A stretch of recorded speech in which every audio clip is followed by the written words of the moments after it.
របៀបដឹងពី password Wi-Fi គេដោយមិនចាំបាច់សួរនៅគ្រប់ទីកន្លែងទាំងអស់អញ្ចឹងដំបូងមកបងចូលក្នុង Play Store ឬ App Store ហើយវាយពាក្យថា Wi-Fi Map បន្ទាប់មកបងចុចបើក Open មកហើយបន្ទាប់ពីយើង Open ហើយបងចុច Continue ហើយចុច Continue ទៀតហើយ Continue ទៀតមក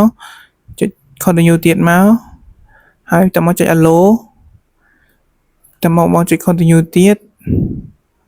តបងចុចមកហើយកន្លែងហ្នឹងបងចុចខ្វែងអត់ចុចវាឲ្យយើងបង់លុយតែយើងមិនបង់ទេបងចុចខ្វែងទៀតមក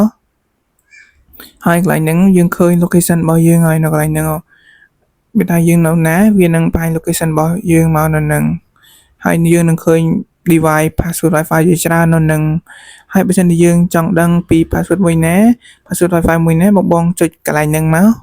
អញ្ចឹងកន្លែងហ្នឹងដែរខ្ញុំនៅកន្លែងហ្នឹងហើយខ្ញុំចង់ដឹង password Wi-Fi នៅកន្លែងនេះហើយខ្ញុំចង់ដឹងខ្ញុំចុចមកចុចលើកន្លែងហ្នឹងមក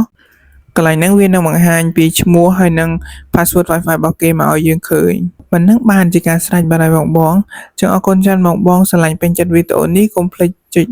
follow page Netly ម្នាក់មួយផងបងអរគុណច្រើន